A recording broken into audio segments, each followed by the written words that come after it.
Good evening and welcome to the Carnegie Town Hall. This meeting of the City Council will begin in a few moments. The City Council meets on the first, second, and third Tuesday of each month at 7 p.m. and serves as the city's policymaking and legislative body. Each meeting is governed by Robert's Rule of Order unless those guidelines conflict with city ordinance or charter. City Council meetings offer an opportunity for citizens to speak directly to their elected representatives. Those in attendance are invited to address the Council during the public input segment at the beginning of the agenda. At that time, any issue that is not subject to formal action later in the agenda can be addressed. Testimony that concerns a resolution or an ordinance's second reading is only allowed when those specific agenda items are being addressed by the Council. When addressing the Council, citizens should speak directly into the microphones at the podium and state their names for the record after being recognized by the chair. To accommodate and respect all viewpoints, citizen comments are limited by ordinance to no more than 5 minutes each. Comments should be respectful and focused on providing new information that will benefit the Council's deliberative process. By city ordinance, all remarks must be addressed to the City Council as a body and not to any City Council member, including the mayor. The chair reserves the right to limit the number of speakers. City Council meetings are broadcast live on CityLink and online at siouxfalls.org. Information regarding the City Council, its committees, meetings, briefings, and members is available by visiting siouxfalls.org/council or by calling the Council office at 605-367-8085. Thank you for your interest in Sioux Falls City Government.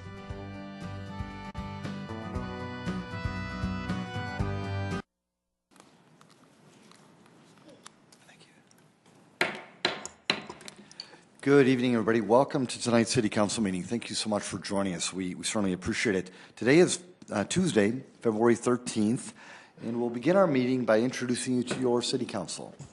Council members Starr. Here. Staley. Here. Erickson. Here. Erpenbach. Here. Kiley. Here. Neitzert. Here. Rolfing. Here. Selberg. Here. Councilors, thanks so much for being here tonight. We certainly appreciate it. As we appreciate Reverend Randall Gehring is back with us to lead us in our invocation tonight. He is from Our Savior's Lutheran Church here in Sioux Falls. What we'd ask you to do is to stand for the Reverend's invocation, and then please remain standing for our Pledge of Allegiance.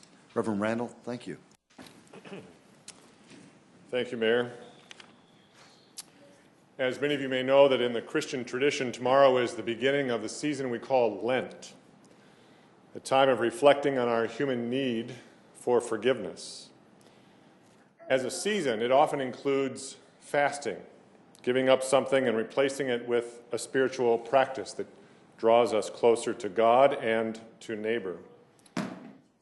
Pope Francis recently offered the world a suggested Lenten fast, and I'm going to share it with you tonight, not knowing whether or not you are Christian, but certainly knowing that you, who are here at this table, have been called to serve this city and its citizens as leaders charged with working for the common good. So in the spirit of ecumenism, a Lutheran pastor offering words from St. Francis or Pope Francis, here's what he had to offer. Do you want to fast this Lent? Fast from hurting words and say kind words. Fast from sadness and be filled with gratitude. Fast from anger and be filled with patience. Fast from pessimism and be filled with hope. Fast from worries and trust in God. Fast from complaints and contemplate simplicity. Fast from pressures and be prayerful. Fast from bitterness and fill your heart with joy. Fast from selfishness and be compassionate to others. Fast from grudges and be reconciled. Fast from words and be silent so you can listen.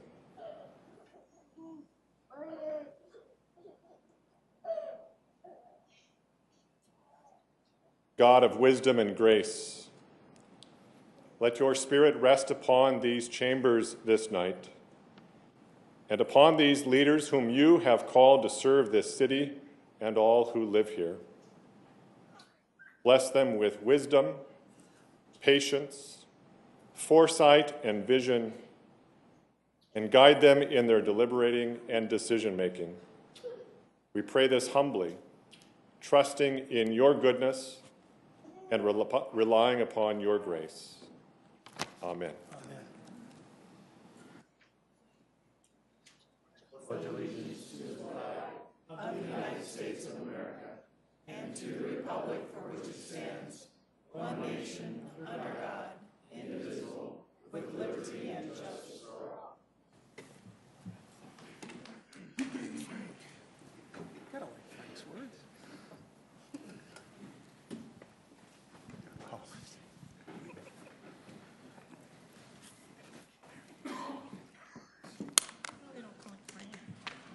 I do. We have. Good evening, everybody. Welcome to tonight's City Council meeting. Certainly glad to have all of you here, and we have some special guests here tonight. Please come forward, all of you. We'd love to have you join us.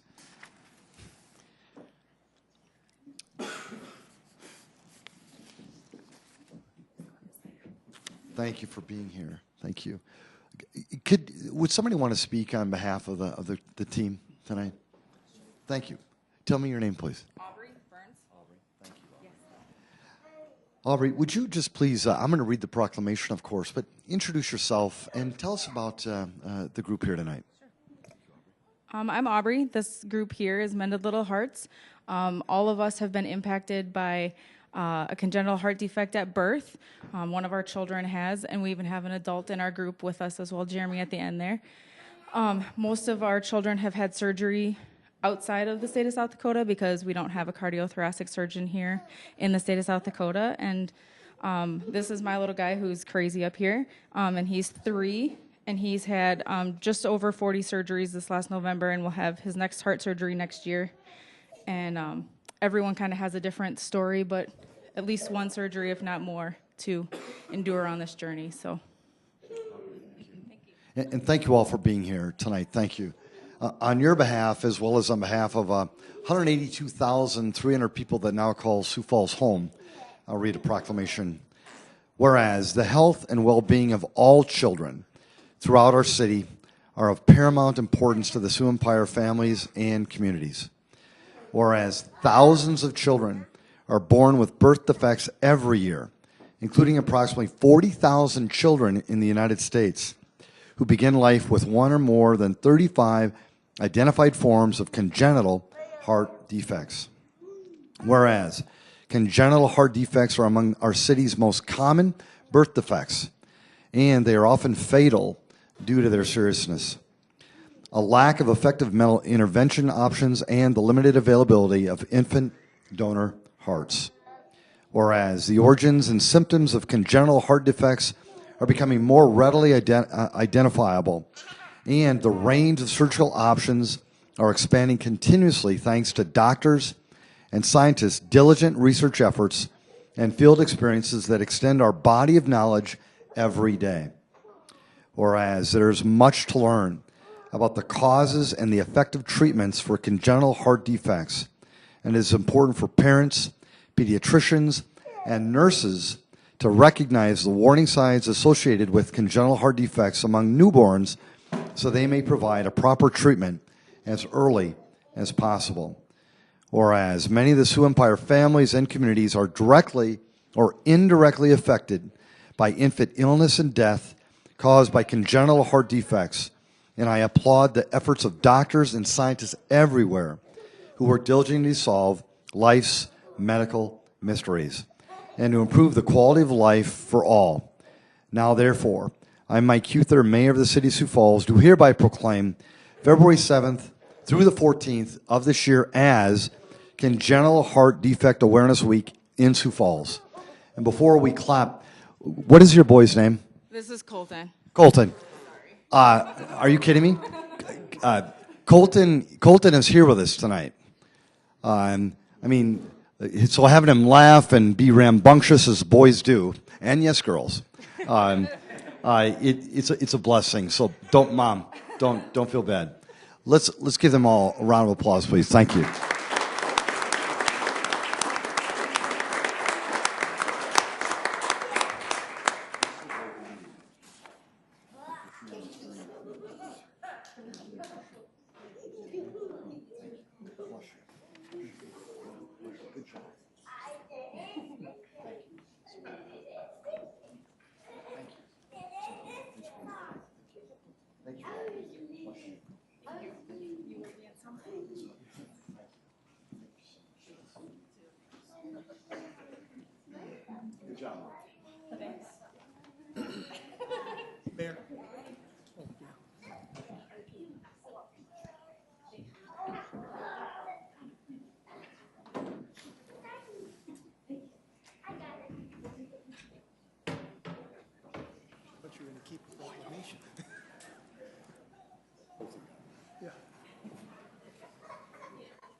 Councilors, thanks so much for that opportunity. Really appreciate it. We'll now move to our consent agenda. Any changes or motions, folks? Move to approve.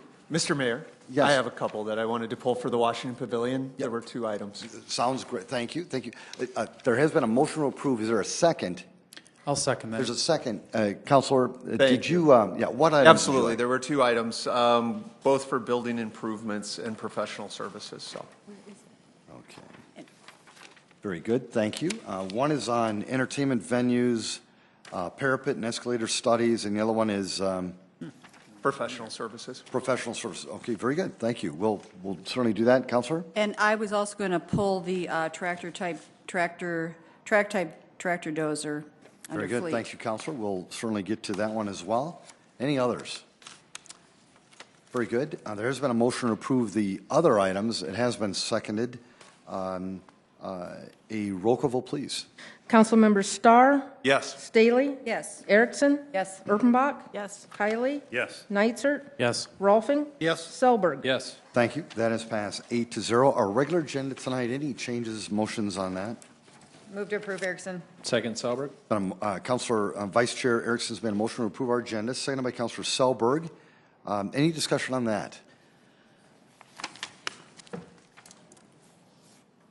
Mr. Mayor. Yes, thank you, Motion Councilor. to amend. Thank you. Motion to amend the regular agenda by placing item 14 after item 12. Councilor Buck, thank you. Is there a second? Second, Nitzert. Thank you, Councilor. Appreciate that. There's been a motion to amend the regular agenda by placing item 14 after item 12.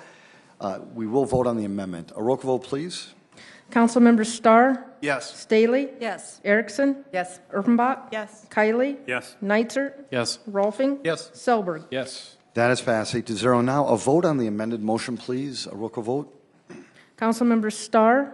Yes. Staley? Yes. Erickson? Yes. Erpenbach? Yes. Kylie? Yes. Nitzert? Yes. Rolfing? Yes. Selberg? Yes. That has passed 8-0 as well. Thank you.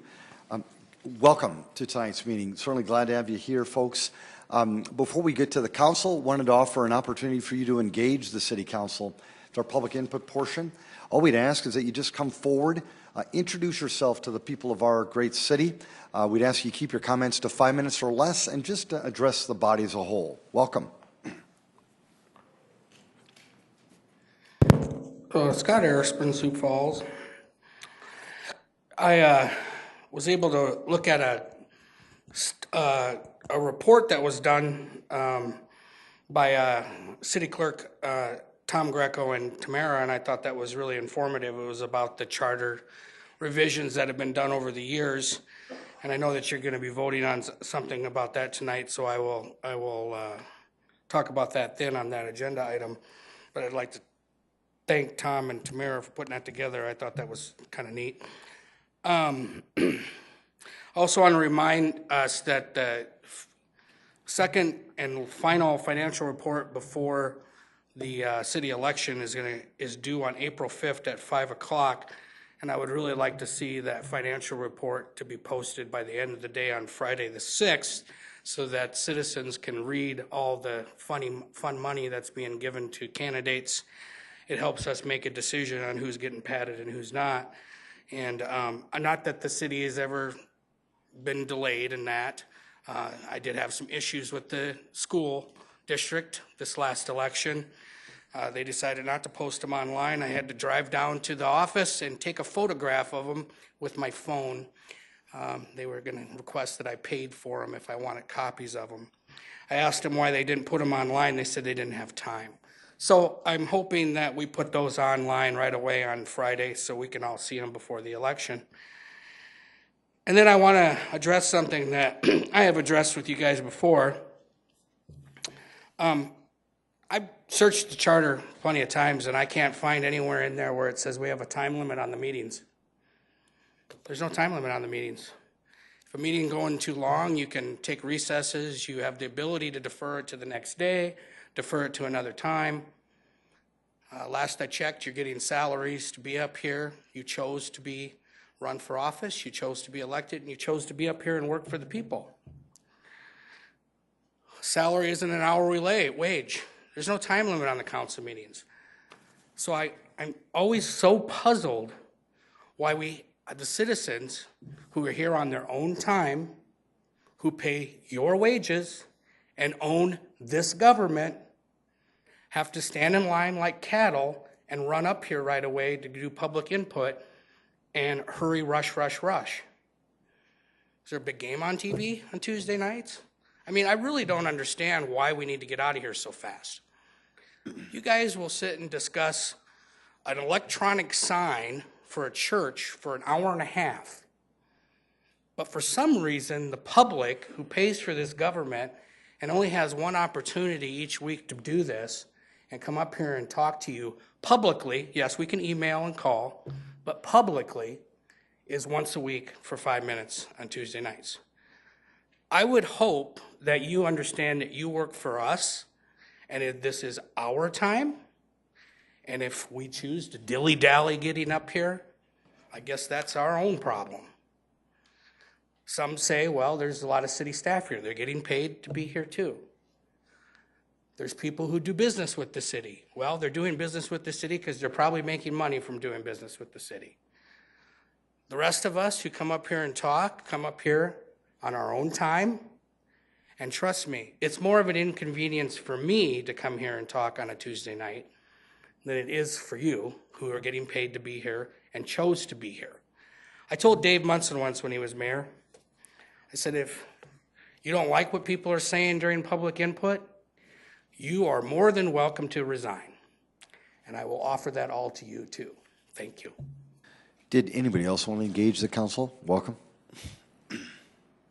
Sierra Bruce, Sioux Falls. So I'm going to apologize for last week breaking the rules of public input. I'm quite aware that council and the mayor might have issues with public input, but we're not going to stand up here in line. If we stand up in line, then city government needs to stand up with us. When we sit down, then government needs to sit down with us also. Now, here we go with the police department here. Do we have someone to post this up here? Now, Chief Burns says that he's going to get the drugs under control, and the police is fully staffed, and I don't buy that whatsoever. As you all well know, that the next mayor is not going to get the chief of police out, but I'm going to do a petition drive to get the chief of police out. So again, here is another incident of an officer here. 18 months as a patrolman. I think she should have known better to do this. I had someone tell me that's been in the police department for 20-something years, I'm not going to mention his name, that if I was administration, I would have never hired her. So we have a copy here of the first copy. Mind you, when I got this copy here, I rang the police department's phone and didn't stop until I got the second letter.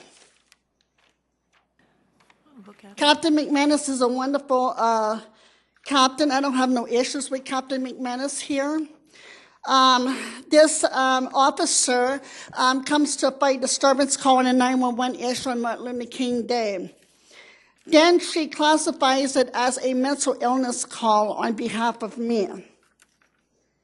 So I called the police department and told the police department, and they said it was communications. And I spoke with Jessica, with the deputy, assistant deputy with 911, and they cannot change the call classifications unless it's a police officer. So numerous of calls to the police department saying that this is wrong, that we need to do something about this. And not on one occasion did this officer do this. 3 occasions she did this, okay? She just got off of probation. I think it's, 2 years they're on probation for? She just got off of probation. So if she was still on probation, I would ask that her probation be extended by the chief of police, which that can happen. Would it happen with Chief Burns? Probably not. So after raising hell, like I always do, because people think I'm crazy standing up here, but we do this because we can't talk to the mayor behind closed doors, so we have to publicly publicize this. And then after raising hell, I get this second letter here. So if there's not issues in this police department and we don't need another chief of policemen to get this organization corrected, I don't know what's going to happen here.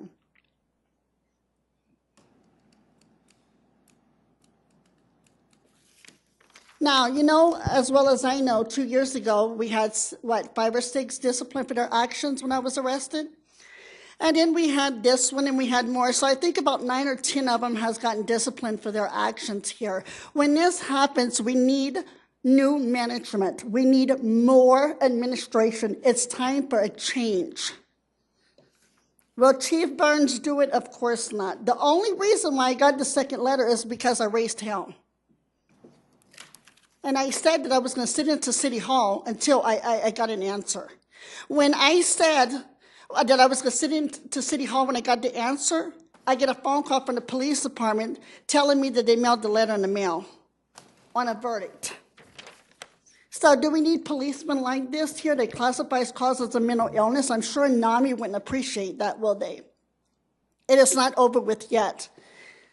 I'm going to see what kind of actions I can take more on the police department, but Sioux Falls needs to realize that we don't have a good police department, what it's cracked up to be. Chief Burns was pushed into this position and either step up to the plate or you're gone, okay? We need to open the doors to where we can have an external chief of police to come in here and even take an application to apply. It shouldn't be always internal. So I will be pushing a petition drive when the next mayor comes to open up that door. Thank you very much. Folks, anybody else want to engage the council? Welcome.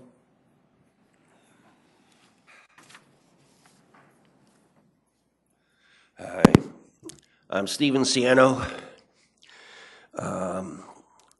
I watched the show last week, and you had a couple people representing the military attitude that we have, idolatrous of our military. One was a disabled, well, maybe both were disabled Vietnam veterans, and I entered the military post-Vietnam, and I saw what was going on. One of those was somebody with the DAV who I believe was the person who chased me out of his office because he did not like the nature of my disability claim when I tried to get help from that organization. And consequent to that, his successor in that position, the NSO of the DAV here, I went to him. He read the documentation and said, well, the VA people have, the rating board has the right to do whatever they want. And I said, but it's going to result in my death. And he says, well, that's tough. Pretty much that was his attitude. And that was the attitude of everyone over there. And that's attempted murder. And the record was there. The documentation was there. The fact that I was disabled since 78 due to something happened to me in the military. The other person you had there was Purple Heart representative, and I wasn't offered a Purple Heart. As a matter of fact, my disability was covered up and continues to be covered up. Although The documentation is there, and people know about it. Instead, when I go to you people, I've been referred for counseling. I've heard, oh, well, it's not our responsibility. We're a legislative organization. Well, hey, I have talked to police, and I plan, since I see other people talking about this now, to go further to police. The discrimination for my beliefs is what started the whole thing, continues.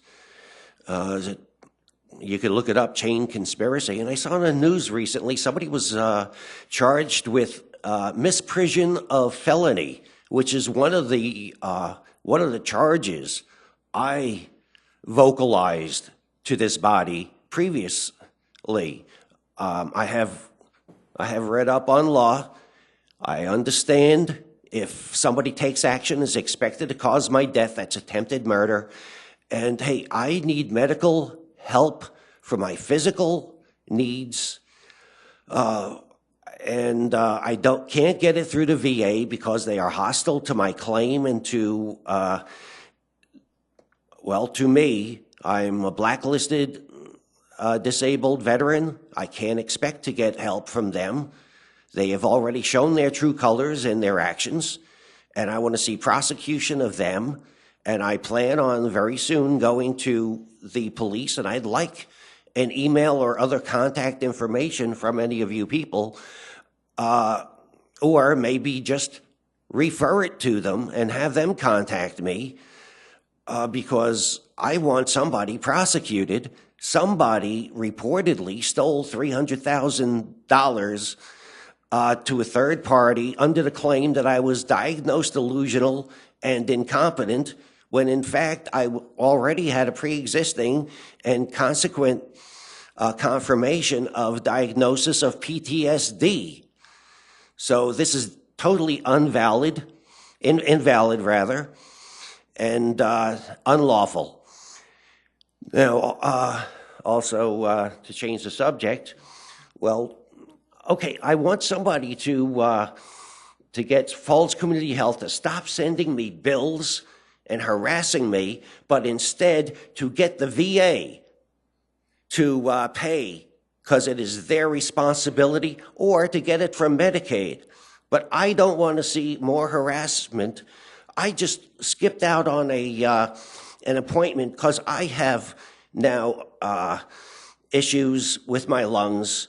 I have wheezing and crackling, for which they, when I called in and told them, they gave me an appointment this morning. I didn't go because they're going to be charging me if I go. I don't want to be charged. I'm trying to avoid any of this problem. Stan, thank you so much, sir, and thank you for your service. Thank you. Welcome.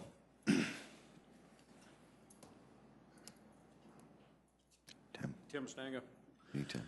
I brought this up a couple times this year, and I brought it up last year too on snow removal, on how we do it. I had a couple ladies from Patrick Henry call me up. And between the teachers and the custodians and everybody that works at the school, there's not enough room in the parking lot. So what they did was they went out and parked on the street. Within 10 minutes after they showed up at school, they had tickets on their cars.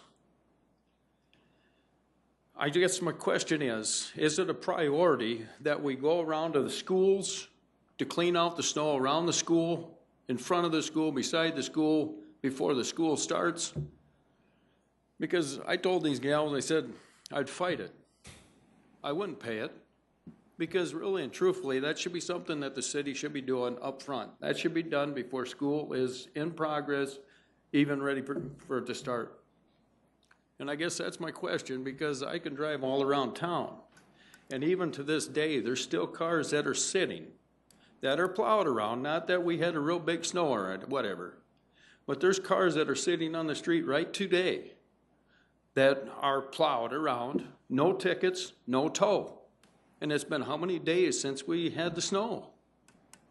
But yet, it seems like we pick different areas in town that all of a sudden, there isn't a plow around, but we throw tickets on the cars before they're even to plow around. And I guess my question is, what is the policy? And is it a priority that we plow around schools before the schools start? Thanks. Thanks, Tim. Appreciate it. Folks, anybody else? Welcome.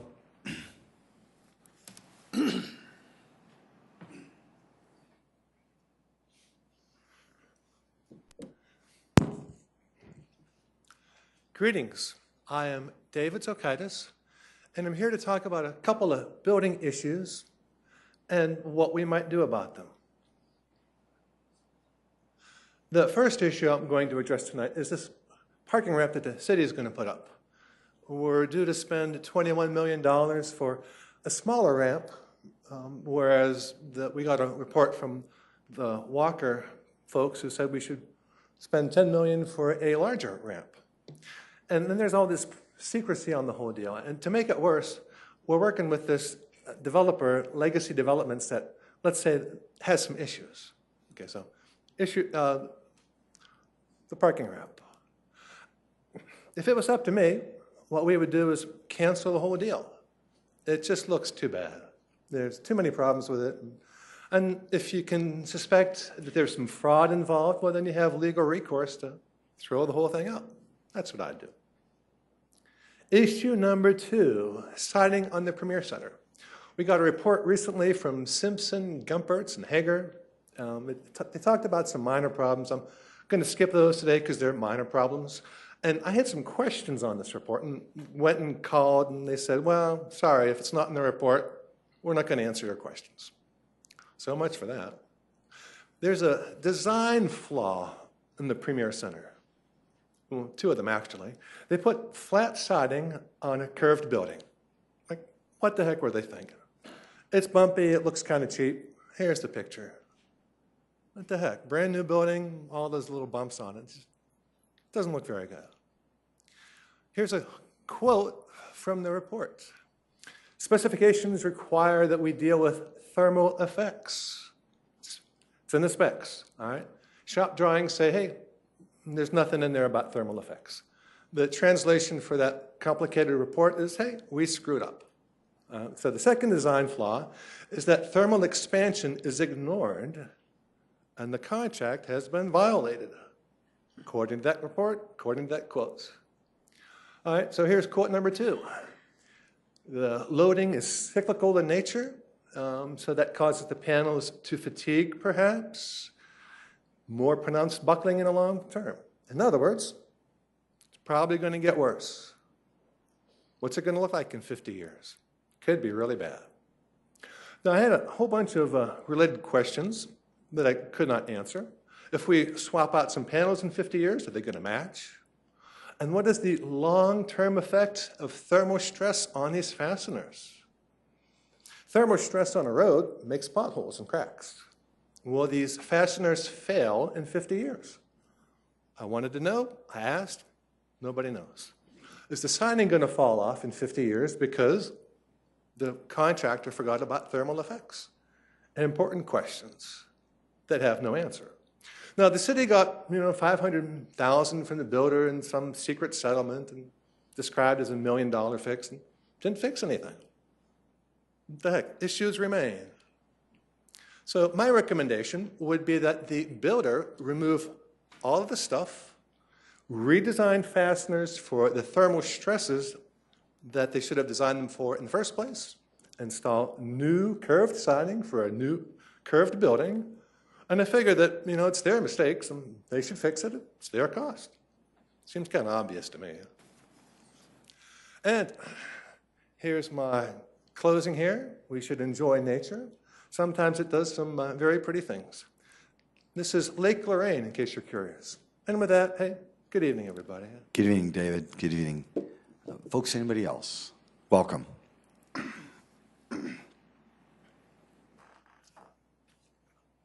Hi, my name is Nancy Werkamp. I am the director of Osher Lifelong Learning Institute, or OLLI. And my folks that I work with are seniors that are retired in Sioux Falls. So I have 60, 70, 80, 90-year-old folks that are in my organization, and we would like to invite you to an event that we are putting on. We are wanting to give back. Ollie gives back to Sioux Falls. So we are, throughout the month of March, every Tuesday from 1 to 3, we are featuring a different topic.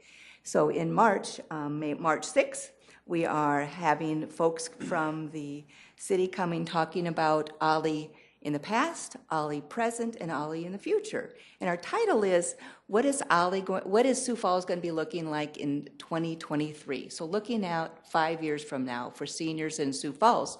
But it's not just for seniors, it's for anybody, kind of looking at what is going to be happening. The following week, we are having folks from the two different hospitals talking about healthcare.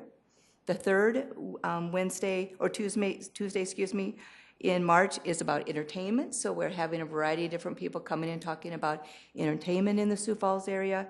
And then the last one, which is the end of March, March 27th, we're going to have people from the school systems, a variety of people that work with different populations in Sioux Falls, talking about the changing face of Sioux Falls. Ollie members are unbelievably engaged individuals that want to learn, they want to continue to contribute to Sioux Falls. They say that Sioux Falls is a fabulous place to live, to work, to retire, to move to Sioux Falls. We have so many people in my Ollie group that are transplants to Sioux Falls. They heard about Sioux Falls. They may be coming because their children are here, or they've heard about the medical care. They've heard about it as a wonderful place to live.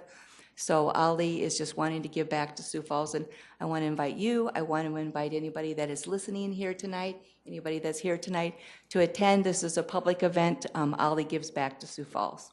So I hope you can join us, and I've left some flyers over there, so if anybody wants to take a peek at them.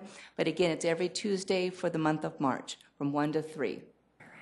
It is, I got to tell you the location. It is at Westminster Presbyterian Church. They have opened up their doors to let us use the space free to have this public event. Any questions at all? I would love to answer if you have any. Nancy, thank you very you. much. Appreciate it. Thanks for bringing it to our attention. Ollie members love Sioux Falls. Thank you. Thanks. Folks, anybody else want to engage the council? Very good. We're now going to go to the consent agenda items. I'm going to start with Councillor Starr. Councillor Starr had a couple of items that he wanted to discuss involving entertainment venues. Councillor Starr. Thank you, Mr. Mayor. I think one of the things that my question wasn't necessarily that I was opposed to it, but getting an idea of what is happening at the pavilion and the improvements that are going to be made as part of this. And it was a little confusing that it talked about escalators and the changes that we need to make. So if there, Mr. Seitz, would you mind answering from the pavilion?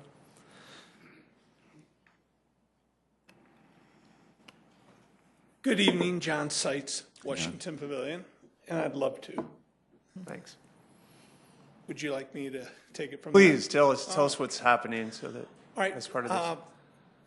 The conversation is escalators, and the conversation really isn't escalators. The conversation is holes. We have 2 holes that were originally built in the pavilion to install escalators. We don't want escalators. We want the holes to be filled. So a year ago, when we asked it to be dropped from the CIP, we just asked our good friends at the city, would you fill the holes so we can use the space? So at the Washington Pavilion, on the 3rd floor, we host a lot of our events, probably 25% of our events. We hold weddings, company parties, all different kinds of events. We're not able to do that on the 2nd floor because of these gaping escalator holes that were in the original plan. So we asked the city a year ago, please take it out of the budget, the CIP, let's just fill these holes. So I've been working with the city.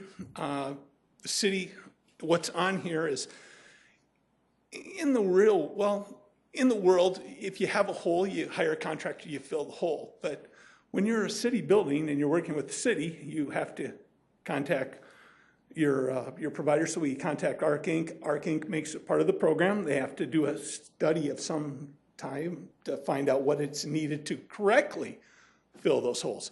So that's what this is. We want to end this escalator talk. We want to fill the hole, and we want to use the space so we can use it to have events. And bring in more revenue. Absolutely. So that takes care of that. That answers my question, so I'm good. Thank you, Councilor Starr.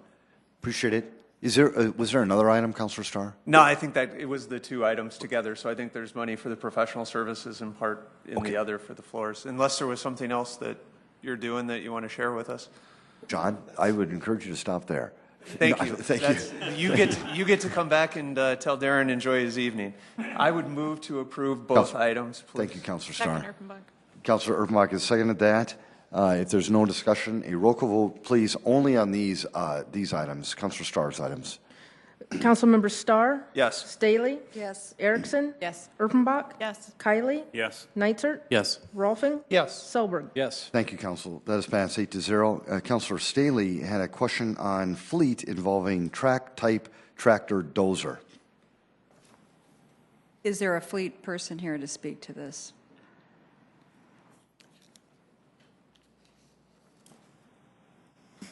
Councilor, go ahead. Yes, well, just, I thought it would be great to have just explanation for the public as to the situation with this, the $905,000, and that apparently they're going to buy our old one back. Could you just explain a little bit about what this does and why we're buying something new versus maybe leasing something? Absolutely. My name is Morgan Jackson. I'm the fleet manager for the city of Sioux Falls. Thanks for having me here. The first question in regards to the unit, it is a replacement unit. 5 years ago, when the one we're replacing is a 2013. When we purchased the unit with the city, we start collecting rent right away to pay for the unit. The money is there. It is the funds are available and it has been budgeted for the unit. When it's purchased, when the 2013 was purchased, it's purchased with the option of a $300,000 buyback as long as we keep the unit below 10,000 hours.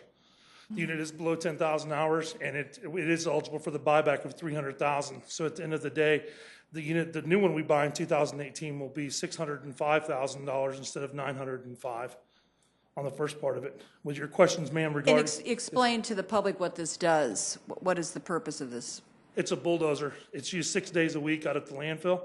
And what it does, it continually moves. It's an everyday use unit at the landfill. So when we're going to be we bought that one new in 2013. Yes, ma'am. And what did we pay for it then? I don't know what the cost was in 2013. I'm sorry, 1 second, please.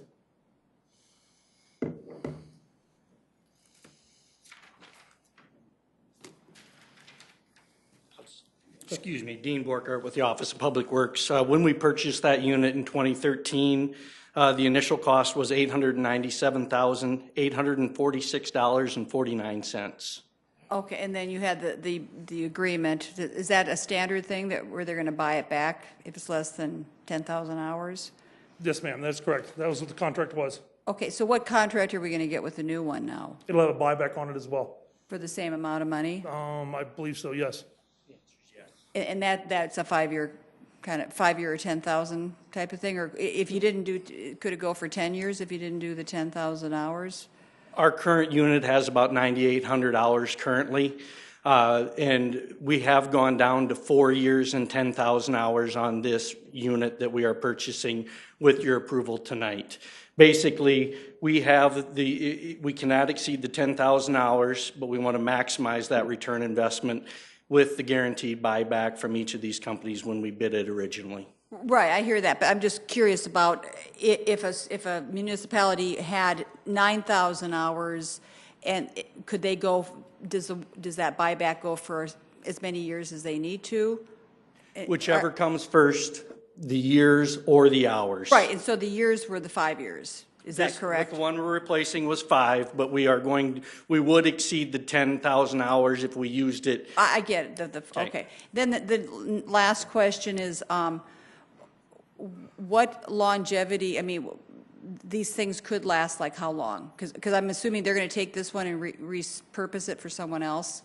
It's not put out to the graveyard. That's correct. They will do that. But the question becomes, in the mindset of fleet and with our units, when you get to a midpoint of what the vehicle costs or what the unit costs itself versus repairs, That's where we look at when is the best time to sell it, what is that point to sell that vehicle, so we can maximize our returns on it at the same time. Okay, thank you. Thank you for the information. You're welcome. Councilor Rolfe? Yes, Morgan? Our new software that we're using now in Fleet, that helps determine when that break point is, where it's correct. most economical for us to buy it or to trade in for a new one, correct? That is correct. Okay. That is so correct. One of the benefits of that. And then also the money to purchase this new one is already in the bank, basically, because of the lease payments that you make back when you bought the original one, correct? Yes, sir, that's correct. So there's not it's an expenditure, but the money's been there for over the years we build it up, as we do with this. So this is not a new item going on the budget or on the fleet. It's just a replacement. That is correct, yes, sir. Thank you. You're welcome. Do you want the question answered regarding the lease on the unit if we did lease it? Yes. The lease cost of it would be $192,000 a year for 4 years. And the total cost over that 4-year period would be right under $771,000. Okay, thank you. You're welcome, ma'am. Thank you. I'd move to approve. Second, Urbanbach. Councilor Say has been a motion to approve this particular item, second by Councilor Urbanbach. If no further discussion, a roll call vote, please. Councilmember Starr? Yes. Staley? Yes. Erickson? Yes. Urbanbach? Yes. Kylie? Yes. Nitzert? Yes. Rolfing? Yes. Selberg? Yes. Thank you. That has passed 8-0. Item number 10.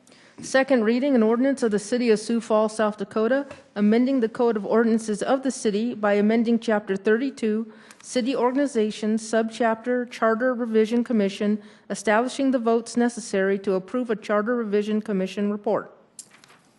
Councilor Erickson, or Councilor Nitzert. Thank you very much. You're welcome. This proposed ordinance would enshrine into ordinance the number of votes that are required for the Charter Revision Commission to put a proposed charter amendment on the ballot, and it would set it at a supermajority of 4 votes. For those that don't know, the Charter Revision Commission is comprised of 5 members. Traditionally, they have required 4 votes to put something on the ballot. In fact, based on the research by our city clerks, an amendment has never been placed on the ballot that had less than 4 votes. As some of us were attending the Charter Revision Commission meetings, myself included, we thought it was rather strange that this appointed board, particularly one with this much power, got to set their own vote threshold. Something this serious ought to be codified so that it's consistent and predictable. And I want to give enormous thanks to City Clerk Tom Greco for his work and the Assistant City Clerk Tamara Jorgensen for her work. They did hours of work on our behalf, dredging through 23 years of meetings, and gave us an amazing amount of data to look at. I think there's a proposed amendment coming to this ordinance, so I'm going to stop my commentary here because any other comments would be based on the ordinance or on the amendment. And to get the discussion started, I'm going to move approval. And Councilor, if you don't mind, before I do that, folks, this is a second reading. Is there anybody in the audience who wanted to talk about this item before I go back to the council? Welcome. Scott Erswin, Sioux Falls. I'm not even sure what the amendment is, but I would like to see that it's a 3-5 vote to pass things to go on the ballot. I was highly disappointed in the last Charter Revision Commission. They had 10 proposals put in front of them. They didn't put a single one on the ballot. Several of them were very good. I can't say all of them were, but I think several were very good. And I told them, I went to their last meeting and told them that they wasted their time even meeting if they weren't going to put anything on the ballot. People don't understand, you put something on the ballot, that doesn't mean it passed. It's not ordinance. The people have to vote and approve it. The public has to vote and approve it. I think that this state, we've seen in Pierre where they're trying to stop petitions, limiting direct democracy from citizens. And then we see this with the Charter Revision Commission where they didn't approve anything to put on the ballot is kind of scary.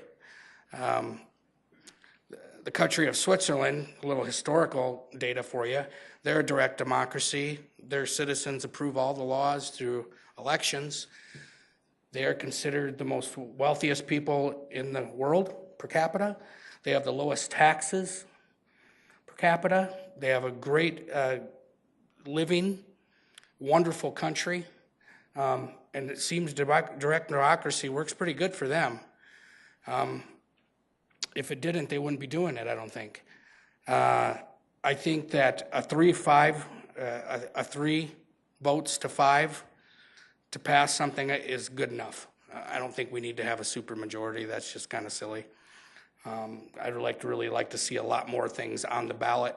We're spending, well, we're having 2 elections anyway. We're having a runoff. So we're having 2 elections and we're spending a lot of money. We might as well put as much stuff as we can on that ballot, and people can educate themselves before they go and vote on it. Thanks. Folks, anybody else want to discuss this item? Councilor Neisert? Now I will move approval. Thank you. Second, Erickson. There's been a motion approved by Councilor Neisert, seconded by Councilor Vice Chair Erickson. Any discussion? Councilor Starr. Thank you. I would move to amend by striking the word "for" and replacing it with the word "3." A second, Staley. There's been a motion to replace the word "for" with the word "3." Is that correct, Councilor Starr? Correct. Very good. Any discussion on that? Councilor Starr? Thank you, Mr. Mayor. One of the things that, when you look at Robert's Rules of Order, one of the things that it does is it reserves, when you're taking rights away from the body or a group, it requires a 2/3 or a supermajority type of thing. We're not really restricting, we shouldn't be restricting anyone's right, and a simple majority should be all that it takes this group to have to pass. I know Councilor Neitzer has spent a lot of time considering this. We've kicked it back and forth between the 2 of us and several of us, and we just disagree. I think that maybe whether 3 or 4 is right, and it shouldn't take a supermajority of a citizens group to bring something forward to an election. And it seems simple enough that 3, a simple majority of the group, should be enough. And I think Councilor Neitzer did a nice job of pointing out that nothing's ever passed the committee without 4 or 5 votes. They're usually a pretty congenial group that they come to more of a consensus than they do. But when the day comes when they disagree, we should err on the side of giving the citizens of Sioux Falls to be able to vote on something by a simple majority of that group. Councilor Seeley?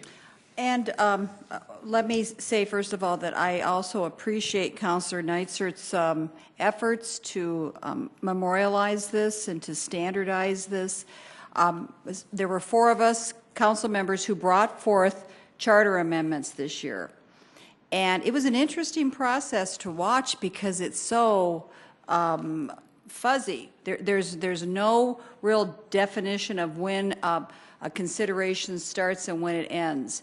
And that might be something that we want to kind of address with them when somebody brings forth an idea, that they have to have a formal vote to say we're going to accept this or we're not. Some people were left hanging for several meetings not knowing whether their proposal was going to go anywhere. And I know at least one citizen stood up and brought something up, and that thing just never got considered. So there's nothing formal to really put your proposal out there and have it documented. I was curious as we were talking about this, the history of the charter and how many amendments were actually made it to the ballot, how many suggestions. And so again, echoing what Councilor Neitzer said, a great thank you to our city clerk, Tom Greco. I know he and Tamara Jorgensen put many hours into this, and I think there's probably, it's online, maybe there's some copies over there, but it gives, we've got ourselves now a great historical document that's going to tell us what's been happening with the charter votes since 1996, since this was implemented. One of the things that I thought was interesting is that out of all these things that were brought forward, many of them came out of the mayor's administration. So that whether it's the finance office or the city attorney, they were able to get things on the ballot. The city council themselves were only able to get 5 things, excuse me. 5 things passed through the charter committee, and then one of the things was put on by vote of an ordinance. But going down at the bottom of our chart, the interesting thing for me, and I'm a big advocate for citizens' ability to participate, we've had one citizen idea put on the ballot since 1996, one thing. So I am supporting this 3-5 amendment because I think if we can do anything that's going to help the consideration for people bringing something forward, it's a good thing. And watching how this group acted this time around, where nothing that we brought forward was considered for the ballot, I don't think they're acclimated to just throwing anything on there. I think they vetted out. They're kind of a mindset that probably tends to go a little more with the mayor's administration. So making it a little bit more accessible to a citizen, to me, makes sense. Councilor Neisert. Thank you. First of all, I will say there's very good arguments on both sides of this. I think it's just a philosophical divide. That's really what it comes down to. And just to address a couple things, I'm a big believer in the initiative and referendum process. That's a little off topic, but it kind of folds into this. There should be a safety valve where citizens can redress their government or bypass their legislature if they're not listening. That being said, I think just as with everything in government, there's a tension. I mean, it can't be too easy, it can't be too hard. Really what this comes down to, I think there's 2 points. The first is that it has always been 4 votes. If you vote for this amendment, you're changing the way that they've always done things. 4 votes just locks in what they've always done. The second piece for me is that really, again, it comes down to me is this is our city's constitution. We should be changing it or even proposing changes to it with the abundance of caution. Yes. You make a change to the Constitution, we can't change it easily again. There could be unintended consequences. It should be hard to propose an amendment to the Constitution. That's really what it comes down to me. It's serious business, and it should require a pretty good threshold, and if you can't get 4 votes from a commission to put it on the ballot, it probably doesn't belong on the ballot. I guess that's just my philosophical view. So I would suggest that we vote no on the amendment. Thank you. A roll call vote, please, on the amendment, and that's changing the word 4 to the word 3. Councilmember Starr? Yes. Staley? Yes. Erickson? No. Erpenbach? No. Kiley? No. Neitzer? No. Rolfing? No. Selberg? No. That has failed 2-6. Now back to the original proposal. Councilor Vice Chair Erickson. Thank you. I want to piggyback off of something Councilor Staley mentioned with having a better guideline of when do they actually take the action and when do they vote. And I think that is something that we can do better at, and that we have now some time since they're done this go around. We did have 4 proposals from counselors this time that were not acted on. Mine, I could have brought to the council as well, and based on the lack of support that I had for it, I chose not to bring it forward because of that reason. But I think that having some additional standard and guidelines with that, I think understanding that certainly provides some additional value to all of us as well as the public. So something that I think that we should look forward in the future. I do support this amendment and, this proposal, and hope you will too. A roll call vote, please. Councilmember Starr? Yes. Staley? No. Erickson? Yes. Erpenbach? Yes. Kiley? Yes. Neitzer? Yes. Rolfing? Yes. Selberg? Yes. That has passed 7-1. Thank you. Item 11. Second reading an ordinance of the City of Sioux Falls, South Dakota, the city authorizing the issuance of its sales tax revenue refunding bonds, authorizing the use of the proceeds thereof to refund the outstanding City of Sioux Falls sales tax revenue bonds, Series 2007B, and to pay the cost of issuance thereof, and pledging a portion of the sales and use tax proceeds of the city to the payment of said sales tax revenue refunding bonds, fixing the terms of such sales tax revenue refunding bonds, authorizing the execution and delivery of a supplemental indenture to an amended and restated indenture of trust between the city and the First National Bank in Sioux Falls, and authorizing the sale, execution, and delivery of such sales tax revenue refunding bonds in an amount sufficient, together with funds on hand, 1, to fund a deposit to a Series 2007B redemption account to redeem the Series 2007B bonds. 2, to pay costs of issuance of such Series 2018 bonds. And 3, to fund capitalized interest, if any, in a debt service reserve fund. Good evening, Mayor and Council. Tracy Turback with the Finance Office. This is second reading. I gave a kind of a historical background on the original bonds and the kind of the overall or overview of what a refunding is at first reading. So I won't go into that again tonight unless you do have questions. Just to recap, the bond ordinance that's before you tonight will authorize the issuance of the new bonds, set the parameters on the bond amount, interest rate, and final maturity, and it will establish the use of the bond proceeds, which of course is to pay off the old bonds. And lastly, it allows the use of available cash to pay down the debt. And that's a point I'm sure of interest and discussion for tonight. We do know now that we've identified an amount of $3.3 million in cash that is available as of the end of December within our second penny sales tax fund. So that is would be the maximum amount at the council's disposal to be used to pay down debt as part of this refinancing. So I do want to spend a little bit of time talking about that $3.3 million and tell you a little bit about how we got there. We did begin 2017 with about $1 million of unobligated cash balance within our sales tax fund, our second penny sales tax fund. So that was kind of the starting point for 2017.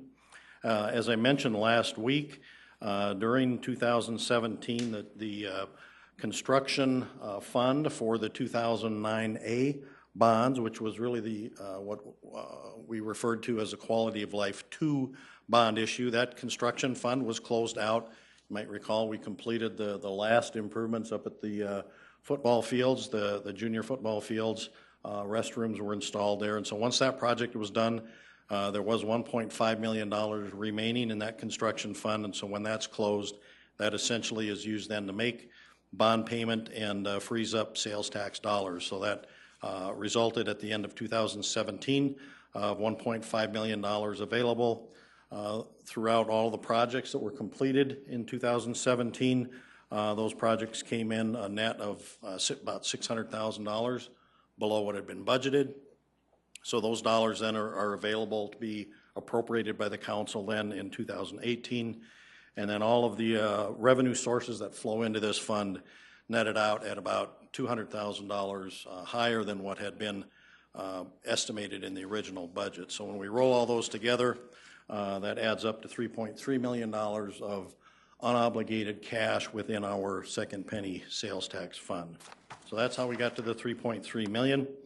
Now, as far as utilizing that amount in regard to this refinancing transaction, if the council wishes to pay down some of that debt, using that $3.3 million or some portion of it, of course, using the cash to pay down the debt reduces the amount of the new bonds that would have to be issued. So there are really three, very, very simply, three options that the council has. You could choose to use none of that $3.3 million. You could choose to use all of it to pay down the debt, or you can find some happy medium in between and use a portion of it. So those are really the very basic options that you have available to you, and this is kind of a unique opportunity given that we don't do many refinancings at all with the city because we don't sell bonds that often. But this is unique in that the refinancing is occurring at a time when we're identifying the amount of unobligated cash we have in our capital fund. So that does present the council with a unique opportunity beyond just a normal refinancing. So looking a little deeper at the options that I mentioned, the more cash, of course, that's used to pay down the debt, the greater the savings that are achieved. I think that just certainly is something we can all understand.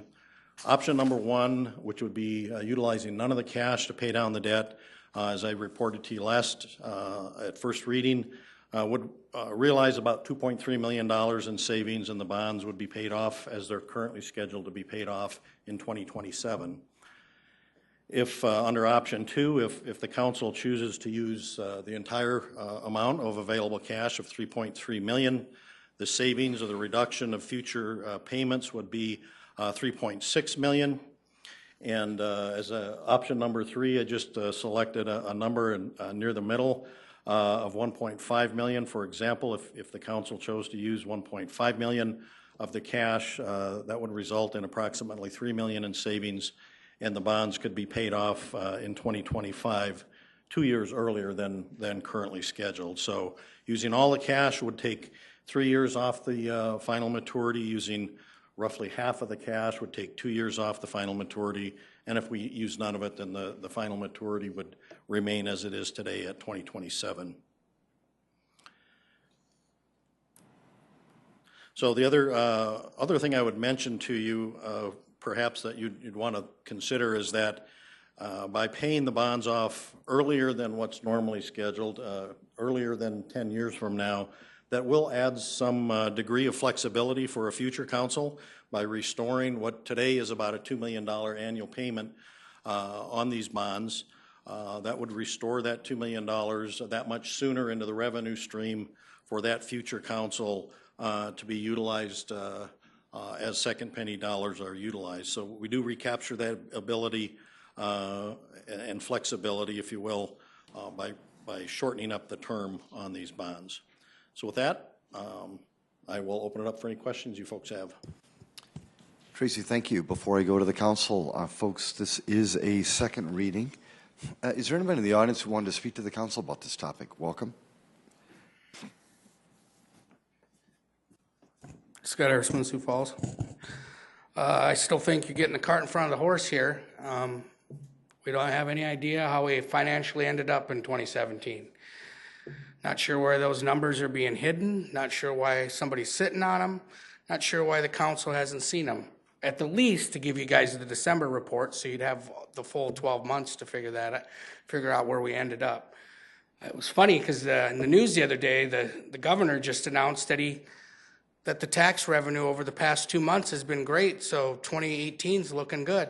So how is it that the governor came out and he already knows what's going on in the past 2 months, but the city council has no clue how we ended up in 2017? But somehow we know we have $3 million left over. Somehow we know we need to pay off these bonds. Somehow we know all these things, but for some reason the city council has no clue how we ended up in 2017. I counted in my head today, I think there's 17 people running for office on April 10th, 17 people. It will really be helpful to their campaigns to know how 2017 ended so they can actually talk about budgets, how we're going to prepare ourselves for the coming year. Why are we sitting on this? Why? I really don't know. It's unexplainable. We're having a proposal tonight, hitting second reading, to refinance, and we have no idea how 2017 ended. None. The numbers are there. We know they're there. We could probably call the State Department of Revenue and get them from them if we really wanted them. But for some reason, we can't give them to the city council before they vote on this. I guess we're just going to go all the way to the end to May 15th, no transparency. All the way to the end. Keep the game consistent.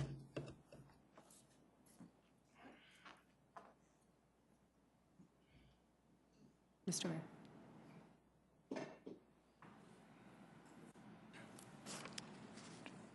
Tracy, I know you're chomping at the bit, and so am I. Is there anybody else in the audience who wanted to speak to this particular item? Very good. Councilor Vice Chair Erickson. Thank you, Mr. Mayor. Jim, can you, I need you to put up a couple slides for me. Wait 1 second. I think that the refinancing of this bonding is fantastic. Anytime we can refinance and save a large portion of money, I mean, that's a great thing. That's a great story to share. I think where most of the conversation tonight will be the unobligated funds. If you could put up slide number 9 for me, please. As we've talked about this, we refer back to the citizen survey oftentimes. The top 2 things that we talk about are streets and traffic flow. These are the top 2 most important things from the citizen survey, what they want to see us invest in, priority areas for city tax dollars. This is moving traffic. This is making sure we don't have potholes, extending the life of our roads. The other slide 4, if you could put that up for me too, please. If you see in 2013, we had a 45% approval rate on street repair. That has substantially gone down over the last couple of years with 28%, which has gone much lower over the time. And so while I think it's always great to pay off debt, I think that we as a council should look at possibly spending on other ways to save money, whether it's LED lighting, return on our investment, or other things like that. I feel as if we can go forward with the bonding refinance, but need to have that conversation as far as giving direction of what should we do with the $3.3 million. Councilor Staley. Director Turbeck, question for you. What is the end date where we'd have to tell you what we want to do with that money if we made a decision? If the ordinance is approved tonight and the refinancing transaction proceeds as it is currently scheduled, we would need to know if we're going to put any cash toward the transaction by the end of the month. And so how does that look? I mean, what does that come forward as? Well, there are a couple different ways to approach it. If the council's ready to make a decision tonight, it could certainly be one vehicle to get there would be to amend the ordinance that's before you tonight to indicate that you're going to use $0, $3.3 million, 1.5, whatever number the council chooses. That could be put into this ordinance tonight, and then it would be a completed decision from the part of the council. And if it's not a completed, if the ordinance goes forward tonight and you want more time, as I understand some of you do, then you could come back and revisit this question next week at your council meeting. The decision then could be made, from my perspective, I think you could do it a number of different ways. You could consider a resolution that declares how much of that $3.3 million the council wants to use to pay down debt. I think a simple motion, voted on by the council, identifying the dollar amount of cash that you're directing finance to apply toward this transaction, that would be sufficient as well. So I don't think it has to be anything very complicated, just a way for the council to affirmatively state how much of that $3.3 million you want applied to pay down debt. Councilor Neisser. Thank you. What in your chart where you're showing the projected savings, what was your theoretical interest rate that you plugged in for that? Yeah, the interest rates varied, and I told you a week ago, I think, that we expected rates on the new bonds to come in somewhere between 2.5% and 3%, and so those assumptions for those savings examples fall within that range. The rates will change or will vary depending on the length of the term. So because under some of these options, we're shortening up the term. For example, if you utilize all the cash and we take 3 years off the term, the interest rate overall would be closer to the lower end of that 2.5% to 3% range. If we use none of the cash, it's going to be up toward the higher end of that 2.5% to 3% range. Okay, I will just say I am a huge fan of paying off debt. The cheaper, the lower the interest rate goes, the more tempting it is to use some of the dollars today. So I guess my general thought would be I'd at least like to use half of it, maybe even all of it. But I do want to give you the opportunity. Could you address what we know about the 2017, what happened with 2017 and what we don't and where we're at right now, kind of addressing the input that we received, just to give you a chance to clarify? Yeah, there's nothing out of the ordinary in terms of the timing of the release of the year-end financial report. A year ago, it was presented to the council on February 28th.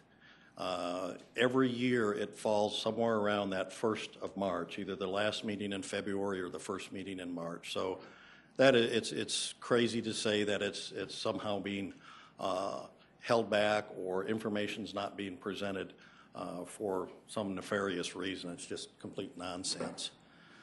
As it relates to the sales tax fund, the second penny sales tax fund, I pushed my team really hard to get through that information and focus on that fund as soon as they possibly could so that I could bring to you this opportunity and identify how much cash would be available if we chose to pay down debt. So if there's anything unusual here, it's that we brought that information 3 weeks sooner than you would normally have seen it. Okay, thank you. And one last thing, where does so this chunk of money, I should know this, where in the monthly financial report, where would I see this on a balance sheet? Where does this money live? You know, if we didn't spend it, where would I see it? On the monthly report, it's identified as part of the sales tax, what we call the sales tax fund, often referred to it as a second penny sales tax fund. So it's our where all the revenue from that second penny goes. There are other revenue sources that flow in there as well. Nothing nearly as significant as that second penny, but it's a major part of that monthly report that you get. It's in there. Okay, thank you. Councilor Unanswered, thank you for allowing Tracy that opportunity. I also appreciate that. Thank you. Council Chair. Thank you. I'm finding myself wanting additional time as well to consider our options on this, because option one, we know that we're going to get at a minimum $2.3 million savings by refinancing. Option two, if we use all of the available cash of $3.3 million, that's going to increase our savings by $1.3 million. But we don't have the 3.3 available cash to use on potential other needs or projects. Option three, if we use less than half of the available cash, 1.5, our savings then with the refinance plus the cash down payment of 1.5 would give us $3 million, or about $700,000 more than what we would by just a refinance. But once again, we don't have the full 3.3 million to apply. We would have 1.8 million left over to apply to other projects. Now, I want clarification from our city attorney on this too, as far as what our options are. We could defer until next week, which would still fit within your time frame of knowing, correct? So long as the ordinance is adopted tonight, yes. Yes. You can certainly, and if the ordinance is adopted tonight with no decision on the amount of cash, we will proceed toward a refinancing that involves no cash at all. Okay. If in the next 2 weeks or by the end of the month, the council decides that, yes, we do want to apply some cash, we still have time to make that change in the transaction. But once we go past the end of the month, if the council has not decided or has decided not to utilize any cash, we will just continue on with a straight refinancing with no cash in the transaction. So that's, I think, important to understand that in any event, I think if we don't adopt the ordinance tonight, we do push the whole transaction back. By far, Council Chair, if you don't mind, my apologies, sir. My apologies, sir. Tracy, if you would just repeat that one more time, and councilors, if you would, I just beg you to listen to to Tracy. Thank you. Keep it simple as much as you can. Okay. Thank you. If the ordinance is not adopted tonight, we will have to delay the sale of the bonds, and that's one thing clearly I think is important, because as you pointed out, the lion's share of the savings really come from doing the refinancing. The additional savings that we might achieve by applying cash are incremental on top of that, and so I would discourage you from delaying the adoption of the ordinance, but I certainly understand if you want to take a little more time to make the decision on the amount of cash. Council Chair, thank you very much. Council Chair? Very good. And that's where I'm coming from as well, too. Deferring isn't in our best interest in this. Our other option then, as you stated, is to amend. And we could amend to basically do it without any cash to do the refinance. Now my question for the city attorney, so if we do that, and then let's say that next Tuesday, 4 o'clock informational, with direction from my colleagues, we put this on our agenda for our informational meeting, giving the council an opportunity to discuss this more thoroughly publicly, and we would decide then which direction we wanted to go. Could we actually make a motion to reconsider a member on the prevailing side this evening, make a motion to reconsider this item, make that amendment, and then insert what we want to do with the cash without having to go through a first reading and then a second reading again? Is that correct? Right. Here's what I would recommend for purposes of tonight in terms of advice. You're here for a second reading. If this council amends this ordinance, there's the issue about whether that amendment has substantially changed the ordinance. And if it substantially changes the ordinance, then you would have to delay the vote on it, okay? 2 weeks. And so if you do not want to delay the ordinance, the best thing to do would be to vote on it today, and then over the course of the next couple of days, our office will work on the proper mechanism in terms of what needs to come before you and how you could decide either the 0, the 1.5 million, or the 3 million, or whatever other method. But I would recommend that rather than amending this ordinance and putting into question whether it is substantially changed and can be done today, that you make a decision on the ordinance today, and then we figure out the best vehicle to accomplish whatever the council wants before the next meeting. And I just want to be clear that regardless of the approach, that if we should decide to use available cash to further pay down the bonds, that would give you sufficient amount of time to apply that for that purpose, even if we had to go through a first and second reading process again. That would delay, if we have to go through the first and second reading process again, that would delay the sale of the bonds. Okay. So I think if you're going to amend the ordinance before you tonight, you ought to look at that in regard to the use of cash as your final decision. So either I think you should be prepared to make a final decision as it pertains to the use of cash tonight, or you adopt the ordinance and reserve that decision through some other mechanism to provide that guidance.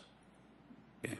Because where I still struggle is the fact that we would save an additional $1.3 million if we use all available cash now, but we lose the opportunity of using that $3.3 million on other projects.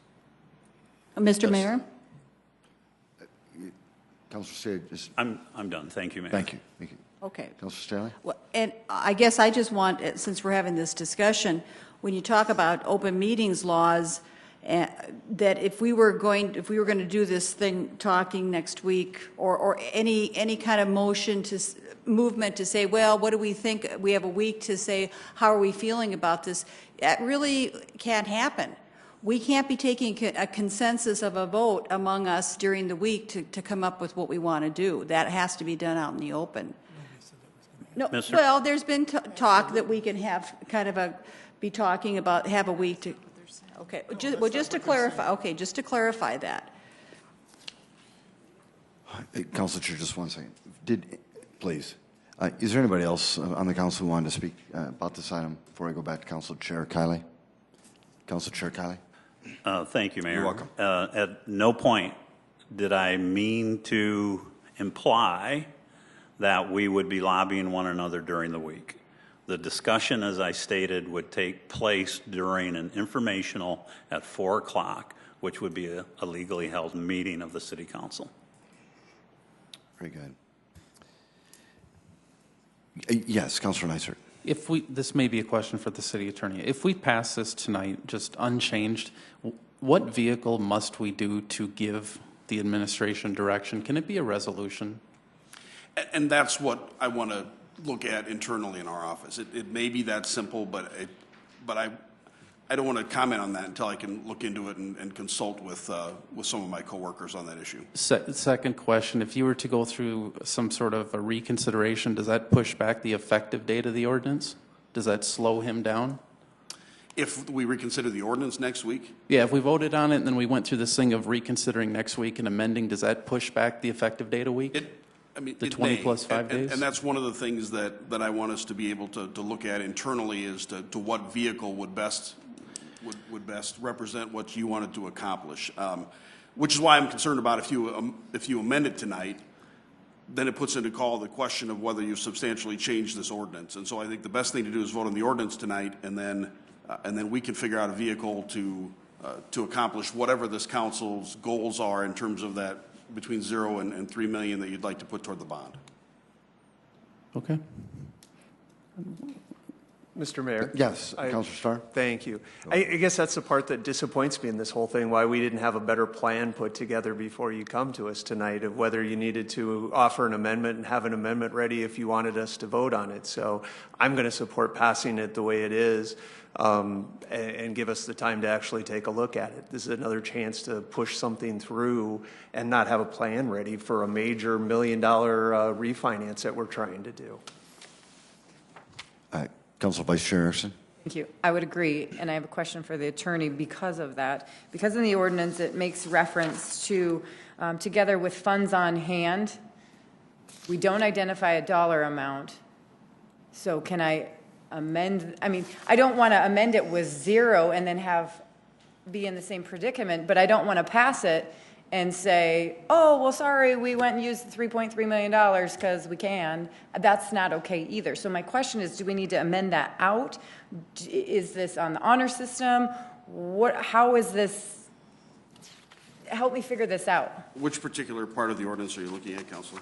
Well, in the title it states, together with funds on hand, if you turn to the back page of it. Top of page 2. Because it will say, and delivery of such sales tax revenue funding bonds in amount of sufficient together with funds on hand to fund a deposit to the Series 2007B, redemption account to redeem the Series, yada, yada, yada. And so with that funds on hand, is that meaning the reserve? It's my understanding from previous conversations today that funds on hand would identify using that that surplus, capital surplus amount of 3.3 with that funds on hand. What in the ordinance says we are giving permission to spend 3.3 or not giving permission? Is it a basic consensus? Is it our conversation today? Or are we simply voting on the refinance of this bond, period, and we'll have the conversation for the $3.3 million another day? What I think we're voting on is the refinance of the bond, period. Is that your understanding? If I can address that, yeah. The Section 6 in the ordinance would appropriate the amount of dollars out of that. It would basically set the cap of $3.3 million because that's the total amount of dollars that are available. We can't appropriate dollars that aren't available. Right. So that would set the cap that would potentially go toward refinancing at $3.3 million. What I've indicated to you is that we would not proceed utilizing any of that cash until the council provided an affirmative decision as to the actual utilization of cash. It's going to require a little bit of trust on your part, Counselor. That's absolutely right. And if you can't trust your finance director to live up to his word, then I think we've got bigger problems than that, quite frankly. And I'm not implying that. I'm asking. Well, it certainly sounded that way. Well, I'm asking legally, what does this ordinance tell us that we're voting on? That is my question. Are we voting simply on the refinance with general conversation direction, or are we saying that we're doing that? That was my question, and it's unfortunate that others thought that was the implied statement. I don't believe this ordinance addresses that 3.3 million. Thank you. Thank you. It does not limit it. It does, and it was intentionally done this way by the bond counsel to provide a level of flexibility so that if cash was available, it could be used for the financing of the transaction. At the time it was written, we didn't know we had $3.3 million. And quite frankly, my preference would be for you to make a decision tonight. So in regard to having a plan, that would be my plan. The idea of postponing the decision on the use of the cash was to accommodate the council so that you could have more time. Because I was told that you folks, some of you wanted a little additional time. The reality is this is an opportunity, and opportunities don't always come wrapped in a nice, neat little package with a bow on top at the ideal, most convenient time. If you want to take advantage of this opportunity, you've got $3.3 million available to you. We can use that to pay down debt. If you choose not to take advantage of that opportunity and you prefer to spend it on projects, by all means, spend it. It's a simple choice. It's not a heavy lift.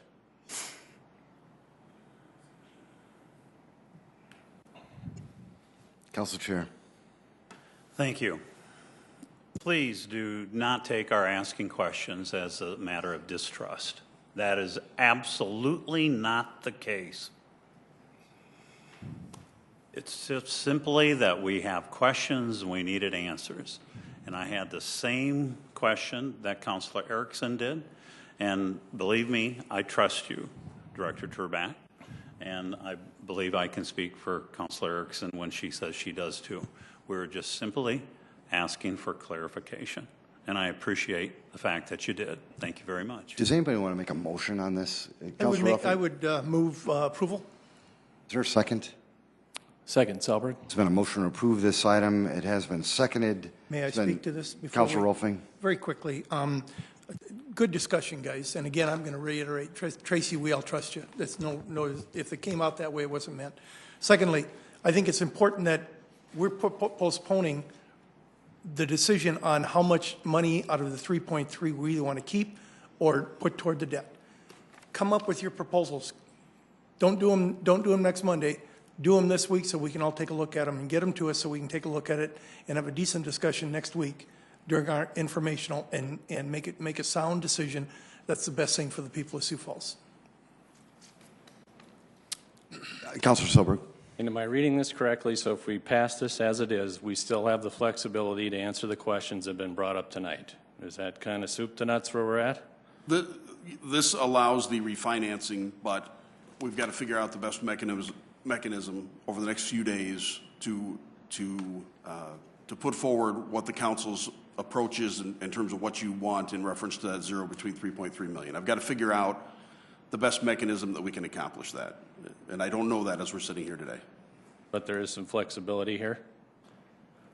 You can say that much? Or right. This allows the refinancing, but then we will have to figure out the right mechanism. I can't guarantee you what time frame that's going to allow. We're going to try to come up with a solution that allows this decision to be made as quickly as possible and placed and put your intent into this to what's happening here in this ordinance. And when you say your intent, it's the legislative body's intent, the city council's intent, not the mayor's intent, not Tracy Turback's intent, not the administration's intent, not the executive branch's.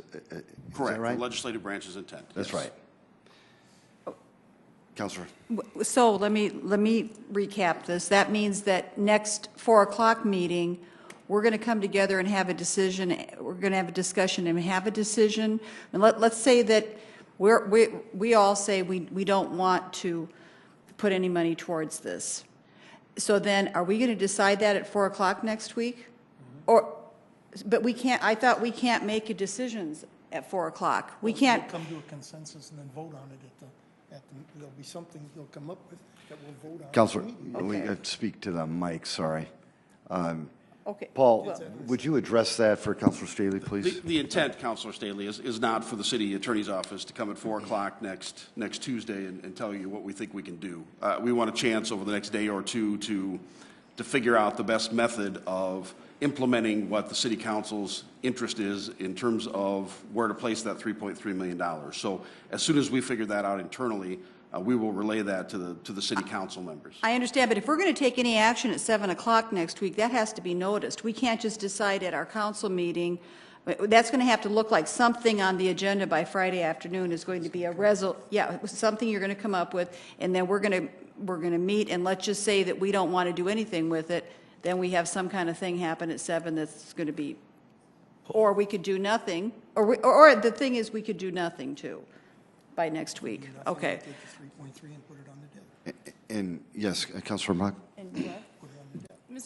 Mr. Mayor, I'd like to make a motion to amend just to get this off the dime because I'm not necessarily agreeing with my colleagues here in that I think we should have had a plan, and I heard some of us chattering back and forth before this, and so I'm going to just throw a plan out. Let's just have a conversation about it, okay? This is an amendment to Section 6 of the ordinance. Section 6 is way down. It's like page 4, or farther than that, page 8 of 8. Tracy referred to it. This is the critical section of where the money is. The section reads now proceeds of the bonds, blah, blah, blah, blah. You get down to the bottom, the fourth line, and it says, and by this ordinance, such proceeds and other amounts on hand are specifically appropriated for such purpose. I'm going to amend to say, instead of other amounts, I'm going to say $1.5 million on hand are specifically appropriated for such purpose. That's my motion. I'll second that. It's been a motion did you get that? Yes, sir. Okay. Basically what, I'm going to let you say basically, Councilor Mbach. I mean, I got it. I'm replacing the two words, other amounts, with the words $1.5 million. Thank you. And it has been seconded. Councilor Mbach, comments? I just, again, I realize we feel like our backs are against the wall. We've known this was happening. We've known this was coming down the pike. Tracy has been pretty open about it. We've talked back and forth about it. I really, and in just informal conversations, the way that we do things, I have said I really want to spend all of it on buying down the debt. I've heard other people say, no, I don't want to do that. Now, I'm just I'm putting out the middle ground. That's all I'm saying. I just want to have a conversation about it. I want to get off the dime. I want him to refinance this, and I want it done now. That's all I'm saying. Let's make it happen, people. Councilor Selberg, did you have any comments before I go to Councilor Neisert? No. Councilor Neisert, sir. Yeah, I would just concur with Councilor Erpenbach. I want to see this happen, and I want to see something put down, and I don't want to let this slip by and pass it with the inability to put anything down, and then we don't get anything done next week, and then we're out of time. So I think I'd rather split the difference. The only little bit of a quibble I have is I think we as a council may have some responsibility, but I was also under the impression that it wasn't necessarily going to be an official action, that it was going to be, we just had to give some sort of direction or verbal statement or something, which I always thought was kind of bizarre, but anyway, I think the amendment's good. Mr. Mayor? Councilor Starr? Yes, thank you. I don't like making $1.5 million or a $3 million because I might want to be at 3.3 next week. I think we were advised from our staff that we weren't making a decision tonight. That's why we haven't had a conversation about it, that we had till the end of the month to come up with a solution to what we were going to do. Maybe it's 0, maybe it's 1.5, maybe it's 3.3, whatever it is. Tonight, we can take the simple action by defeating this amendment and then passing it. Director Turbach can move ahead with refinancing just like we planned. It's a good deal to refinance. No one is debating whether or not this is a good thing to refinance or not. The choice of what we do moving forward, I believe as a council, we need to take a look at it at the informational next week. I think Council Chair Kiley had a great opportunity. We can have that talk. We can have something ready, a vehicle that's ready and on the agenda. We can vote it down or vote it up. We can add the 1.5 or we can add whatever number or no number next week. But we have a chance to be a deliberative body rather than trying to just get something done on the fly. And that's what this amendment does, is that we're trying to do that. We were all under the impression, we all got the same email that said we weren't making this decision tonight. We were making the decision to move ahead with refinancing the bonds. If we decide next week that we don't like the 1.5 number, we don't have a vehicle to replace it with. We've given the go-ahead and we've made that decision tonight rather than waiting until next week. So I urge that you would vote against this amendment. We go ahead with the same plan that we just came up with. It's a good plan. It's a good deliberative plan that we can have for the citizens of Sioux Falls to come up with a discussion. We have all the time in the world next week. If we have to, we can even have a special meeting the last week of the month, which we're scheduled to be here anyway with the joint meeting with the county. As part of, I believe there's some event. So we'll be there. There's several weeks left. We're not under the gun and have to decide tonight. Councilor I would just say, I'd like to say I agree wholeheartedly with what Councilor Starr said, and I would urge you to defeat the amendment. Councilor Chirkali? And I would agree with both my colleagues on that point as well, too. And I will state that last week I did bring this up as a question about what other projects might have the same amount of return for us. I brought it up during our Friday meeting. And this afternoon, I did get some options at 343, and quite frankly, I haven't had enough time to thoroughly vet those options yet at this point in time. So I would agree to vote no on this amendment, so we have a little better opportunity to actually discuss these things and then make our decision. And again, just also, Councilor Staley, we would not be taking a vote during an informational meeting. We would just be having a discussion. A roll call vote, please, on the amendment. Councilmember Starr? No. Staley? No. Erickson? No. Erpenbach? Yes. Kylie? No. Neitzer? Yes. Rolfing? No. Selberg? No. That has failed 2-6. We're now back to the original motion. Any further discussion? A roll call vote, please. Councilmember Starr? Yes.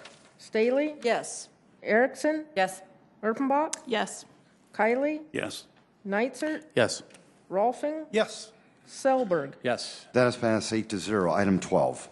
Second reading, an ordinance of the City of Sioux Falls, South Dakota, providing supplemental appropriations, Police General Fund, $167,000, and Police Sales Use Tax Fund, $155,000. Mayor, council members, this supplement would appropriate and add dollars to the police department budget for 2018 for 2 grants that the department has received. The first being the COPS grant for 3 additional officers, and the second is a Homeland Security grant in the amount of $155,000 for a bomb robot. I know we have folks here. If you've got specific questions about either of those, we'll be happy to try to answer your questions. Folks, the second reading. Did anybody want to engage the council on this topic? So, Sierra Bruce, Sioux Falls. Turbin just said that we need 3 more additional officers. What did Chief Burns say on KSFY? That the city was fully staffed. So I'm not understanding why we need 3 additional officers here. I do support the police department, don't get me wrong. I do support that maybe we need a robot. I don't know about the situation with the robot situation here, but we need 3 more additional officers. Matt Burns just said on KSFY that we were fully staffed. The people were out the door that was retired and everything, and he's fully staffed, and he could take on the streets with the drugs. So why do we need 3 more additional officers? Is Matt Burns here to answer the question if council says the same thing I'm saying here? Of course not. So maybe a police officer here can answer that question. Why do we need 3 more additional? Unless he's lying on public TV. He just said we were fully staffed. So why would you need 3 more additional officers then if we're fully staffed? We are not fully staffed. He lied. The crime is outrageous here. Police is going from police call to police call. They can't keep up. They were 31 minutes late on 911 calls 3 weekends ago. So where are we at here? Do we believe Chief Matt Burns and say that we're fully staffed? Or should we say we do need 3 more additional officers so we won't be backed up on 911 calls for 31 minutes 3 weekends ago that the public wasn't aware of? So that's what I got to say about this. Very good. Did anybody else want to engage the council on this particular topic? Very good. All right, councilors, any comments? Motion? Yes, Councilor Bach. Just a reminder that, and as we've learned over the years with the way that we hire police officers, we do it in rounds. We're constantly hiring police officers, and this is just one more opportunity to make sure that we're fully staffed. And so I would just encourage my colleagues to vote in favor of this. I would move approval. Second, Erickson. There's been a motion to approve this item and has been seconded. Any additional conversation? A roll call vote, please. Councilmember Starr? Yes. Staley? Yes. Erickson? Yes. Erpenbach? Yes. Kylie? Yes. Neitzer? Yes. Rolfing? Yes. Selberg? Yes. That is passed 8-0. Item 14. A resolution amending the 2018-2022 capital program, police estimated $155,000, entertainment venues, Washington Pavilion estimated $50,000, transit estimated $35,000, and fleet estimated $100,000. This resolution does amend the capital plan for 5 what we call OSEP or equipment items that are not in the current plan, including, this includes the police department robot that you just appropriated funds for. The rest of these do not require an additional appropriation, but they do provide the authorization to purchase these additional pieces of equipment with existing appropriations. We do have folks here, I'm sure, that can answer any questions you might have on these. Thank you, Tracy. Anybody in the audience want to speak to this resolution? Councilor Erpenbach? Just humor me. I'd love to see an example, or I'd love to see the robot. I'd like to see, once we get the new robot, let's get it in here and run it around. I just would like to see it. So we haven't had the zoo animals here for a while. This place is kind of quiet and boring. Let's bring a robot in. But anyway, I'd like to have the old one for my grandkids. Ooh, there you go. With that, Mr. Mayor, I'd move to approve. Thank you, Councilor Erpenbach. Thank you, Councilor Rolfing. Roll call vote, please. Councilmember Starr? Yes. Staley? Yes. Erickson? Erpenbach? Yes. Kylie? Yes. Neitzer? Yes. Rolfing? Yes. Selberg? Yes. That is passed 8-0. Item 15. Item 13, Mr. Mayor? 13. Oh, that's right. We were on 12, 14, now 13. Thank you. It's a first reading, an ordinance of the City of Sioux Falls, South Dakota, amending the Code of Ordinances of the city by amending Chapter 36 to require proposed management contracts for the city's public facilities or properties be presented at either an informational meeting, working session, or standing committee of the City Council 7 days prior to its consideration. Mr. Mayor. Councilor? Thank you, Mr. Mayor. This is, as you know, first reading. I did bring it up at open discussion as well as sent this a draft out to you all. What this does, Councilor Selberg and I kind of put our heads together and wanted to address really access to information and getting it that much sooner for not only us but for the public.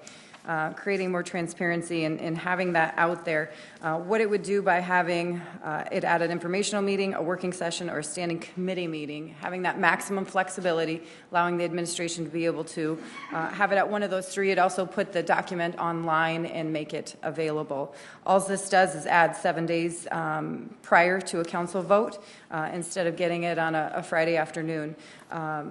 There has been some conversations about maybe naming facilities. I'd throw that out there to all of you all to get your ideas about it. For me, I like the maximum flexibility of keeping it as simple as possible. As the city grows, we don't have to quickly amend an ordinance to add the Levitt Shell on here or add this or add that. This really does provide for maximum flexibility while getting the those management contracts in our hands sooner to allow us to be able to study them, and if we have questions, sit down with the administration and our staff to kind of dissect it and go through it in more detail. I know we felt very rushed the last couple times, and so the intent is to avoid some of that. If you have questions, I'm happy to answer them. Would anybody want to set a date hearing second reading for Tuesday, February 20th for this item? Move to approve. Second. Has been seconded. A roll call vote. Yes, Councilor Staley? I wanted to say that transparency, workability, ability to have input is a big thing. It's been a big thing for me for a long time. I appreciate that you're making this effort. This really isn't going to change anything, and I will support what you're doing, but at the end of the day, I don't believe this is going to give us any more input into the front end of these contracts, of what's happening. My experience with this has been that once it's set, it comes to us, we really don't have any ability to change anything. And with that golf course thing, it was a horrendous thing, and we're kind of told that if we try to change anything, there could be pending legal action, and it's all cooked up and solidified. So 7 days I don't think it's going to make a difference. I'm hoping moving forward that at some point we would be able to sit down and have a discussion early on these things to say, this is what we're thinking about. Do you have any ideas? What are you hearing from the community? And so that it's a collaborative effort instead of something just being kind of thrust upon us as it's hatched out of the shell. So that's just my 2 cents. But I will support what you're doing. I appreciate the effort to try to make things a little more transparent. A roll call vote, please. Councilmember Starr? Yes. Staley? Yes. Erickson? Yes. Erpenbach? Yes. Kylie? Yes. Nitzert? Yes. Rolfing? Yes. Selberg? Yes. That has passed 8-0. Item 15. A resolution authorizing the City of Sioux Falls to gift an 80-foot section of railroad track, including rails and ties, to the Granite Threshermen's Association, Inc., GTA. Galen, good evening. Good evening, Mayor, council members. Galen Huber, the street manager for the City of Sioux Falls Public Works. Hopefully tonight, after this long meeting, you'll have a feel-good resolution that you maybe take home with you to think about. What I'd like to do is you have the resolution, and I'd like to just give you a little background on how this resolution actually came before you tonight. Granite is a small, unincorporated city in the farthest northwestern part of Iowa. In fact, it's 7 miles from Sioux Falls. It's east-southeast of here. I drove down to take a look at it. And what they've done is they have a group of people there that are interested in maintaining the heritage of that small little town, which was based on the farm community. And they built what I consider a small prairie village down there. They've taken stores and built them into what they would look like in the early 1900s.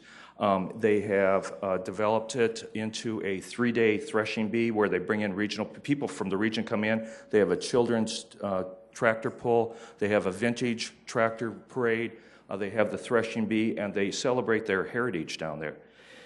In November of 2017, last year, they were able to acquire the Hudson, South Dakota train depot, and they moved it with a grant. They moved it to Granite. The Rock Island Railroad used to run through Granite, and in 1972, the flood took out the tracks, and it no longer is there. But they want to maintain that heritage, so they bought the depot. They've also acquired a hand-powered rail car, but they have no railroad tracks. So in November, when they seen that the street department was taking out the railroad tracks on 6th Street and 8th Street to make a smoother ride, they approached the street department and asked, would there be an opportunity for the City of Sioux Falls to donate rail track from that area for their facility down there. And I talked to Mark Cotter, the director. He liked it. He asked me to talk to legal, and Diane Best put together this resolution before you tonight. And so that's how the resolution became before you. And basically what the resolution is requesting is that the City Council determine that it is advisable and to the best interest of the public to convey the property to the Granite Threshermen's Association, an Iowa nonprofit entity. So if you have any questions, I certainly would entertain those. Is there anybody in the audience who wants to address this particular item? I would move approval. Thank you, Councilor. Second. Thank you, Councilor. A roll call. Oh, yes, of course. Yes. I would like to just address the community of Granite and the work that they have done in preserving history. I've had the opportunity, at least in my healthy years, to bicycle through the community quite a bit, and lately more on motorcycle. But it is a wonderful community, especially over the holidays when they are very active. And I would encourage my colleagues and other people to go through and see what they have to offer. Thanks for bringing this forward this evening. Thank you. A roll call vote, please. Councilmember Starr? Yes. Staley? Yes. Erickson? Yes. Erpenbach? Yes. Kylie? Yes. Nitzert? Yes. Rolfing? Yes. Selberg? Yes. That has passed 8-0. Can I get a motion to adjourn? So moved. Has been moved. Second. Has been seconded. All those in favor say aye. Aye. Opposed? This meeting is adjourned. Thank you.